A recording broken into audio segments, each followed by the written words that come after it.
ఇలాంటి టైంలో టర్కీ భారతదేశాన్ని ఎలా చూడబోతుంది అండ్ ట్రంప్ గారి బిహేవియర్ ఏదైతే ఉందో దానివల్ల ఒక ఇస్లామిక్ నేటో వచ్చే అవకాశం కూడా ఉంది. చెప్తే ఈ వీడియో ఎండ్ అయిపోయేలాగా మీకు ఇదంతా క్లియర్గా అర్థమైపోతుంది. మనం మొత్తం కవర్ చేద్దాం. మనం జపాన్లో ఒక మాస్క్ ఒకటి కడుతుంటే అది పాకిస్తాన్ అంబాసిడర్ కూడా వెళ్ళాడు ఓపెన్ చేయడానికి. అది ఓపెన్ చేసే లోపల ఇది ఇల్లీగల్ ల్యాండ్లో కట్టారు అని అక్కడ చాలా పెద్ద కాంట్రవర్సీ నడుస్తుంది. టర్కిష్ ఫారెన్ మినిస్టర్ ఒక వ్యక్తి భారతదేశాన్ని ఉద్దేశిస్తూ, భారతదేశం చాలా ఇంటెలిజెంట్ కంట్రీ, మీరు ఇంకా చాలా స్మార్ట్గా ఆలోచించి మనకు చెప్తున్నాడు ఆయన. పాకిస్తాన్తో మాకుండే సత్సంబంధాన్ని మన దేశాలతో ఉండే సంబంధాలతో మీరు కలపొద్దు, ఏదదే మేము చాలా న్యూట్రల్గా ఉంటామనే మీనింగ్ వచ్చినట్టు ఆయన ఒక పెద్ద ట్వీట్ వేశారు ఆయన. So they want to come out, they want to create separate entity, Islamic NATO అని పేరు పెట్టుకుందాం ప్రస్తుతానికి దానికి. అందులో సౌదీ, ఖతార్, యూఏఈ, ఇరాన్ ఈ దేశాలన్నీ ఉండే ఛాన్స్ ఉంది, అవకాశం ఉంది. కొన్ని రోజులుగా ప్రశాంతంగా ఉన్న ట్రంప్ గారు మళ్ళీ భారతదేశాన్ని ఉద్దేశిస్తూ చాలా స్ట్రాంగ్ స్టేట్మెంట్ ఇచ్చారు ఆయన. మనం అంట గత కొన్ని దశాబ్దాలుగా కొన్ని సెంచరీస్గా అమెరికాని తెగ వాడేసామంట, ఇప్పుడు అది వాళ్ళ టర్న్, మనం ఇండియాని వాడడంలో తప్పే ఉంది.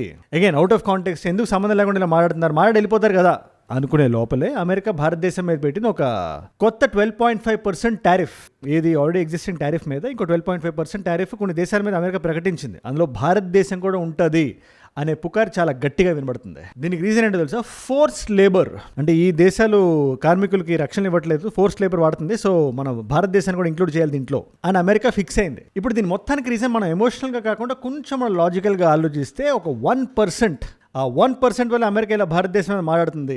ఎక్స్ప్లెయిన్ చేస్తే ఫుల్గా జాగ్రత్తగా వినండి మీరు. ఇప్పుడు మన ఇరాన్ ఎగ్జాంపుల్ మనం తీసుకుందాం. అమెరికాకి ఇరాన్కి యుద్ధం జరుగుతున్నప్పుడు ఇరాన్తో ఏదైనా డీల్ సైన్ చేయాలన్నప్పుడు అమెరికా ఇరాన్తో ఇలాగే ప్రవర్తిస్తారు. ట్రంప్ గారు ఇలాంటి స్టేట్మెంట్స్ ఇరాన్ మీద ఇస్తారు. ఫర్ ఎగ్జాంపుల్, న్యూక్లియర్ ప్రోగ్రామ్ అనేది ఇరాన్కి ఉండకూడదు, దానికి అమెరికా చాలా గట్టిగా ముందుకెళ్తుంది అంటారు, లేదా ఇరాన్ ఇది లేదా ఇరాన్ అది అంటారు. ఎందుకు? దానికి కారణం లెవరేజ్.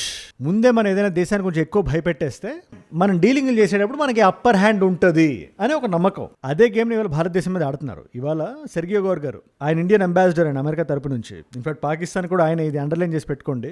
ఈయన ఒక స్టేట్మెంట్ ఇచ్చారు. మొన్న జూన్ 1 నుంచి 4 వరకు ఒక టీం స్పెషల్గా అమెరికా నుంచి వచ్చి భారతదేశంతో ఒక ట్రేడ్ డీల్ సైన్ చేయడానికి తెగ ప్రయత్నించాం, ఇటు మనం కానీ అటు వాళ్ళు కానీ. ఇది 1 yearగా ఇది జరుగుతూనే ఉంది. ఇన్ఫాక్ట్ లాస్ట్ ఇయర్ ఏప్రిల్ నుంచి మొదలైన డ్రామా ఇది. ఓన్లీ భారతదేశం మీద కాదు, ప్రపంచం మొత్తం మీద ట్రంప్ గారు ప్రకటించారు, టారిఫ్ లేస్తాం, పలానా దేశం మమ్మల్ని వాడుకుంది, ఈ దేశం మమ్మల్ని వాడుకుంది, ఆ దేశం మమ్మల్ని వాడుకుంది అని చెప్పి. అందులో చైనా ఉంది, భారత్, అన్ని దేశాలు ఉన్నాయి. కొన్ని దేశాలతో మంచి మంచి డీల్స్ అయినాయి, కొన్ని దేశాలతో అలా అవ్వని దేశంలో భారతదేశం ఉంది. దానికి కారణం సింపుల్, మనల్ని ఎన్ని ఎన్ని ఎన్ని ఎన్ని ఎన్ని విధాలుగా అవమానించారు. మనం సోవరెన్ దేశం కాబట్టి మనం తిరిగి ఒక మాట అనకపోయినా మన సెల్ఫ్ రెస్పెక్ట్ని మనం ముందు పెట్టి ఎటువంటి డీలు ప్రలోభానికి గురే మన సైన్ అయితే చేయాల. మీకు కావాలంటారండి మనం కూర్చొని మాట్లాడుకుందాం అనే ఒక స్టాండ్ మనం మెయింటైన్ చేసాం మనం. అండ్ లాస్ట్ 5-6 monthsగా ఈ డీల్ మీద ఒక డిస్కషన్ నడుస్తుంది. తర్వాత సుప్రీంకోర్టులో కేసు పడింది, మొత్తం అన్ని స్క్వాష్ చేసి పడేసింది, అదంతా ఒక డిఫరెంట్ డిస్కషన్ అది. Let me just tell you, the US Supreme Court has ruled against Donald Trump's global tariffs enacted back in April under federal law meant for... but అల్టిమేట్గా ఒక డీల్ అయితే జరగాలి కదా, ట్రేడ్ డీల్. ఆ deal కోసం ఒక team వచ్చింది, అది 99% అయిపోయింది, ఇంకొక 1% మిగిలింది అని సెర్గియో గోర్ గారు చెప్పారు. ఇప్పుడు ఆ 1%ని ఫినిష్ చేయడానికి ట్రంప్ గారు భారతదేశం మీద ఒక లెవరేజ్ చూపించే ప్రయత్నం చేస్తున్నారని మనకు క్లియర్గా అర్థమవుతుంది. మీరు జాగ్రత్తగా చూడండి ఆయన బిహేవియర్. ఆయన ఇన్ఫాక్ట్ ఇది నేను చెప్పడం కానీ ఒకసారి మీరు చూస్తేనే బాగుంటుంది. For years has, and I don't blame them, I blame us because we had stupid people here. India for years really took advantage of the United States. You know that. Are you from India by any chance? Huh? I thought you were from Germany. And అసలు విషయం చెప్పడం మర్చిపోయి, మొన్న Marco Rubio గారు ఇండియాకి వచ్చారు కదా, జయశంకర్ గారితో ఒక ప్రెస్ మీట్ కూడా చేశారు. ఆయన మాడుతున్నప్పుడు రకరకాల క్వశ్చన్స్ ఆయనకు వచ్చాయి, సిద్ధాంత్ సిబల్ అద్భుతమైన క్వశ్చన్ వేశారు, ఇదంతా జరిగింది. టఫ్ క్వశ్చన్స్ ఆయన ఫేస్ చేయాల్సి వచ్చింది ట్రంప్ గారి నోటిదోల వల్ల. బట్ ఇక్కడ మ్యాటర్ ఏంటంటే ఆయన వెళ్ళిపోతూ ఇంకా చాలా ఎక్స్ప్లోజివ్ స్టేట్మెంట్ ఒకటి చేసి వెళ్ళారు ఆయన. అదేంటది? ఈ ట్రేడ్ డీల్లో ఇండియా ఒక విషయానికి కమిట్ అయింది. కమిట్, ఈ పదం వాడారు. $500 billion వర్త్ ఆఫ్ సామాగ్రి మనం అమెరికా నుంచి కొనబోతున్నాం అని. అది ఎంత టైంలో కొంటాం? అసలు లెక్కకు వాల్యూ ఏంటి? అది గూడ్స్ అండ్ సర్వీసెస్, ఇది ఏ క్లారిటీ ఇవ్వకుండా ఒక స్టేట్మెంట్ అలా ఇచ్చి వెళ్ళిపోయారు వాళ్ళు. ఈ ట్రేడ్ డీల్లో భారతదేశం దానికి ఒప్పుకుంది అని. నిజంగా ఒప్పుకుందో లేదో మనకు సమయం సమాధానం చెప్తుంది. We still don't know yet. But $500 billion is not a small number. చాలా దేశాల జీడీపీకి సమానం అది. మన దేశంలో సుమారు 1/9 ఆఫ్ అవర్ జీడీపీ అది. సో ట్రంప్ గారి ఆక్రోశానికి, కోపానికి కారణం అది. జియోపొలిటికల్ గా మనం చూసినా కూడా ఏదైతే వాళ్ళ మిడిల్ ఈస్టర్న్ పెనిన్సులాలో జరుగుతుందో అలాంటిదే టర్కీ దగ్గర, గ్రీస్ దగ్గర, కొంచెం ఆ సైప్రస్ దగ్గర జరిగే అవకాశం చాలా గట్టిగా ఉంది. అండ్ దీంట్లో ఇండియా చాలా స్ట్రాంగ్ అండ్ ఎమర్జింగ్ ప్లేయర్ లా కనబడుతుంది. ఎందుకంటే మన సైప్రస్కి మనం చాలా హెల్ప్ చేసాం. వాళ్ళకి మన బ్రహ్మోస్ అమ్మే అవకాశం ఉంది. మన లీడర్స్ అక్కడికి వెళ్తున్నారు, మోదీ గారు ఎక్కడికి వెళ్ళారు, అక్కడ లీడర్స్ ఇక్కడికి వస్తున్నారు. ఇలాంటి టైంలో టర్కీ భారతదేశాన్ని ఎలా చూడబోతుంది అండ్ ట్రంప్ గారి బిహేవియర్ ఏదైతే ఉందో దానివల్ల ఒక ఇస్లామిక్ నేటో వచ్చే అవకాశం కూడా ఉంది. చెప్తే ఈ వీడియో ఎండ్ అయిపోయేలాగా మీకు ఇదంతా క్లియర్గా అర్థమైపోతుంది. మనం మొత్తం కవర్ చేద్దాం. మనం జపాన్లో ఒక మాస్క్ ఒకటి కడుతుంటే అది పాకిస్తాన్ అంబాసిడర్ కూడా వెళ్ళాడు ఓపెన్ చేయడానికి. అది ఓపెన్ చేసే లోపల ఇది ఇల్లీగల్ ల్యాండ్లో కట్టారు అని అక్కడ చాలా పెద్ద కాంట్రవర్సీ నడుస్తుంది. The mosque was inaugurated with much fanfare in April. But just weeks later, it is facing the possibility of demolition. So what went wrong, and why are Japanese authorities calling it illegal? ఎవరైతే Islamic సంబంధించిన వ్యక్తులు ఉంటారో ఇటు ఇరాన్లో కానీ పాకిస్తాన్లో కానీ గొడవ చేస్తున్నారు. అండ్ మనకి లోకల్గా మన నైబరింగ్ కంట్రీస్లో మనం చూస్తే మయన్మార్ లీడర్ మన భారతదేశానికి వచ్చి ఐ థింక్ 2-3 days అవుతుంది. భారతదేశం పట్ల కానీ భారతదేశానికి అగెయిన్స్ట్గా కానీ ఎవరైనా మా దేశంలోకి వచ్చి మాట్లాడితే మేము దాన్ని సహించాం, మయన్మార్ దానికి ఒప్పుకోదని చెప్పి ఓపెన్ స్టేట్మెంట్ ఇచ్చారు. అసలు ఈ స్టేట్మెంట్ ఆయన ఎందుకు ఇవ్వాల్సి వచ్చింది, మయన్మార్ వల్ల భారతదేశానికి ఉండే థ్రెట్ ఏంటి, ఇదంతా మనం రౌండప్ వేసేద్దాం వాళ్ళ వీడియోలో. అండ్ ఇలాంటి వీడియో నా సైడ్ నుంచి మీకు రోజు కొట్టొస్తుంది ఎవ్రీ సింగిల్ డే. మనకి లోకల్గా జరిగే ఇష్యూస్ మాట్లాడుతుంటా, మొన్నటి వరకు తెలంగాణ ఆంధ్రాలో జరిగే ఇష్యూస్ మనం అలాగే జియో పొలిటికల్గా జరిగే ఇష్యూస్ అని కూడా మనందరం మాట్లాడుకునే భాషలో సింప్లిఫైడ్గా 10-15 నిమిషాలు వీడియో చేసి ఒక నాలెడ్జ్ పిల్ల మీ ముందు పెట్టే పూచి నాది. మీలో కొత్త వాళ్ళు ఎవరు చూస్తున్నా ఇది మీ దాకా రావాలంటే మీరు చేయాల్సిన విషయం ఒకటే, కింద కనబడే సబ్స్క్రైబ్ బటన్ నొక్కి పెట్టేసుకోండి. సబ్స్క్రైబ్ చేశారుగా, డన్. ముందుగా మన టర్కీకి సంబంధించిన మ్యాటర్లో మనం ఫస్ట్ వద్దాం. మనం టర్కిష్ ఫారెన్ మినిస్టర్ ఒక వ్యక్తి భారతదేశాన్ని ఉద్దేశిస్తూ, భారతదేశం చాలా ఇంటెలిజెంట్ కంట్రీ, మీరు ఇంకా చాలా స్మార్ట్గా ఆలోచించి మనకు చెప్తున్నాడు ఆయన, పాకిస్తాన్తో మాకుండే సత్సంబంధాన్ని మన దేశాలతో ఉండే సంబంధాలతో మీరు కలపొద్దు, ఏదదే మేము చాలా న్యూట్రల్గా ఉంటామనే మీనింగ్ వచ్చినట్టు ఆయన ఒక పెద్ద ట్వీట్ వేశారు ఆయన. దానికి మన వ్యక్తి ఒక అతను కౌంటర్ చేశాడు. ఆయన పేరు Kavan Sibal, is very interesting candidate. దూద్ కా దూద్ పానీ కా పానీ అంటారు హిందీలో. ఆయన డైరెక్ట్గా అడుగుతున్న టర్కీని, నిజంగానే మీరు అంత న్యూట్రల్గా ఉంటే ఆపరేషన్ సింధూర్ జరుగుతున్నప్పుడు ఎవరు కొమ్ము కాశారు, ఎవరి మిసైల్స్ ఎవరి మీదకి వచ్చాయి, మల్టిపుల్ అకేషన్స్లో మీరు పాకిస్తాన్ అన్ఈక్వివోకల్ సపోర్ట్ ఇచ్చారు. అండ్ మీ లీడర్ ఎవరైతే ఉన్నారో ఎర్దోగాన్, యూఎన్లో సౌదీ అరేబియా మాట్లాడదు, ఖతార్ మాట్లాడదు, యూఏఈ మాట్లాడదు, మయన్మార్ మాట్లాడదు, ఆఖరికి బంగ్లాదేశ్ కూడా మాట్లాడదు.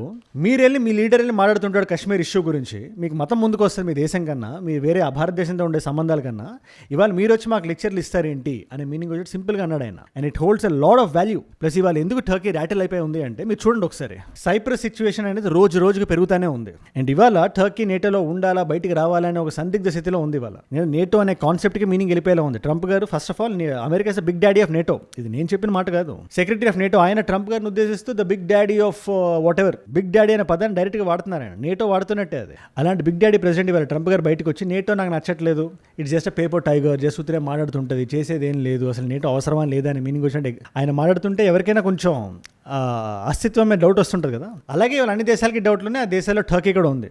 సో అలాగే కొన్ని దేశాలు ఇవాళ బయటకు వచ్చేసి ఒక నేటో లాంటిది, ఒక ఇస్లామిక్ నేటో లాంటిది ఫామ్ చేయగలిగి ఏ దేశాలు అయితే ఆ దేశాలను ఇరిటేట్ చేస్తున్నాయో, ముఖ్యంగా ఇజ్రాయెల్ కానీ, ఇజ్రాయెల్ నిజంగా ఇరాన్ని కానీ, ఇరాన్ తర్వాత నెక్స్ట్ టార్గెట్ టర్కీ ఉంటుంది, దాని తర్వాత టార్గెట్ పాకిస్తాన్ ఉంటుంది ఖచ్చితంగా. దీని మీద సెపరేట్ వీడియోనే చేయాలి. బట్ ఇజ్రాయెల్ మైండ్లో ఎప్పుడు టర్కీ ఉంటుంది. ఆ భయం టర్కీకి ఇవాళ నుంచి ఉంది, ఇరాన్ అయిపోయిన తర్వాత నెక్స్ట్ మా మీదకే వీళ్ళు వచ్చేది అని. సో అలాంటప్పుడు నేటో మాట కన్నా పైన ఇజ్రాయెల్ మాట అమెరికా వింటుంది. So they want to come out, they want to create separate entity. Islamic NATO అని పేరు పెట్టుకుందాం ప్రస్తుతానికి దానికి. అందులో సౌదీ, ఖతార్, యూఏఈ, ఇరాన్ ఈ దేశాలన్నీ ఉండే ఛాన్స్ ఉంది, అవకాశం ఉంది. నా once that happen, Cyprus target అవుతుంది, సైప్రస్కి హెల్ప్ చేసే దేశాలు కూడా టార్గెట్ అవుతాయి. అలాంటి టైంలో భారతదేశం ఎలా నావిగేట్ చేస్తుందో చూడాలి. ఎందుకంటే ఇవాళ టర్కీ బయటకు వచ్చి సింపుల్గా చెప్తుంది, భారతదేశానికి మాకు న్యూట్రల్ సంబంధాలు ఉన్నాయంటది. కానీ పాకిస్తాన్ మీద ఉండే ప్రేమ, భారతదేశం మీద ఉండే పగ టర్కీకి ఎప్పటి నుంచి అలాగే ఉంటుంది. ఇన్ఫాక్ట్ రెండే దేశాలు హెల్ప్ చేసే పాకిస్తాన్కి ఆపరేషన్ సింధూర్లో.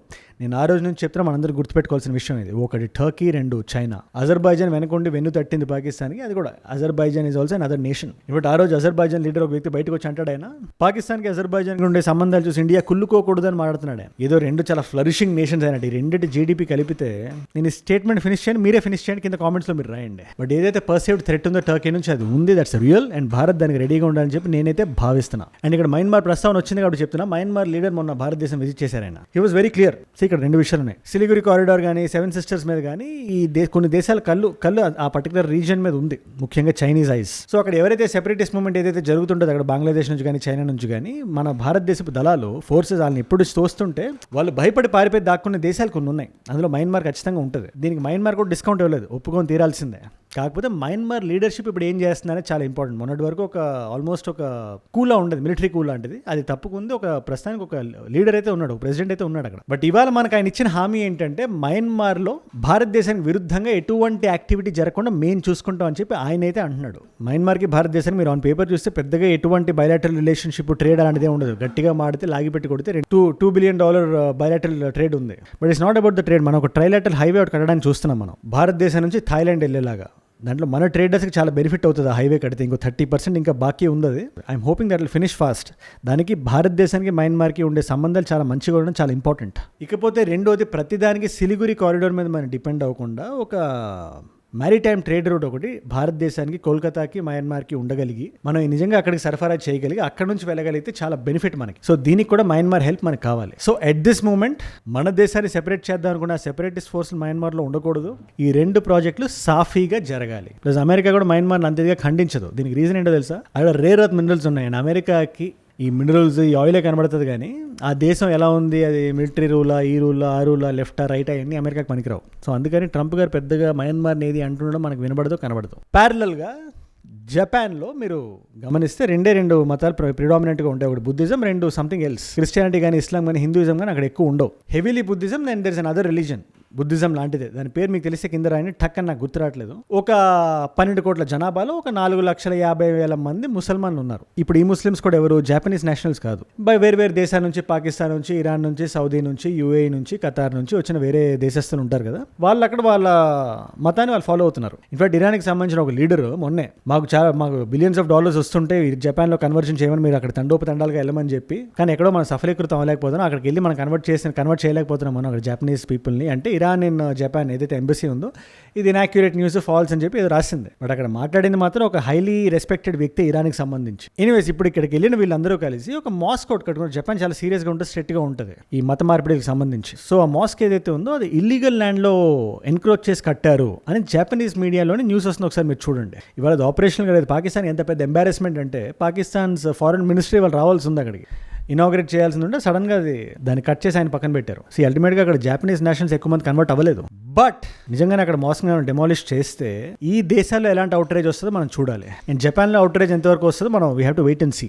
ఏ పాయింట్ మీద అక్కడ డిబేట్ జరగబోతుందో అని. బట్ పాకిస్తాన్ అయితే వన్స్ ఈ న్యూస్ రాగానే డిస్టెన్స్ అయిపోయింది, కొంచెం వెనక్కి వెళ్ళి దాక్కుంది. టకా చెప్పాలంటే జరిగింది ఇదే జియోపొలిటికల్గా ప్రపంచవ్యాప్తంగా ఇలా లాస్ట్ 2-3 డేస్లో. దీని మీద మీకు ఏమైనా అభిప్రాయం ఉంటే నాకు కింద కామెంట్స్లో మీరు ఖచ్చితంగా మీరు రాయండి. అండ్ ఆల్సో లోకల్ న్యూస్లో కూడా నెక్స్ట్ నేను ఏం కవర్ చేయాలి, anything that you ask for, I will be doing a video on that. Cockroach Janata పార్టీకి సంబంధించిన అభిజిత్ డిప్కే ఆయన ఇవాళ దిగారు, ల్యాండ్ అయ్యారు. ఆయన జంతర్ మంతర్లో ప్రొటెస్ట్కి అఫీషియల్గా పర్మిషన్ తీసుకుని పోలీసులకి ఆయన ఒక ప్రొటెస్ట్ లాంటి స్టార్ట్ చేస్తున్నారు అక్కడ. సో నెక్స్ట్ ఫ్యూ డేస్ నేషనల్గా చాలా ఇంట్రెస్టింగ్ అండ్ ఇంపార్టెంట్ డెవలప్మెంట్స్ జరగబోతున్నాయి. ఇది నిజంగానే ఒక పీస్ఫుల్ యూత్ మూవ్మెంట్ లా ఉండబోతుందా, ఎందుకంటే లేదంటే ఎనీ కైండ్ ఆఫ్ వైలెన్స్ వస్తే ఆ ప్రొటెస్ట్ జరగనివ్వరు. సో ఇది ఏ టర్న్ తీసుకుంటే మనం చూడాలి. ఇక్కడ దాని మీద మాట్లాడమన్నా కూడా I will make a video about the entire thing, how it is happening, everything. ఇవాళ మల్టిపుల్ చాయిస్ క్వశ్చన్ మీ అందరికీ. అఫీషియల్ గా మయన్మార్, ముందు దాని పేరు బర్మా కదా, బర్మా నుంచి మయన్మార్ కింద ఏ సంవత్సరంలో మారింది?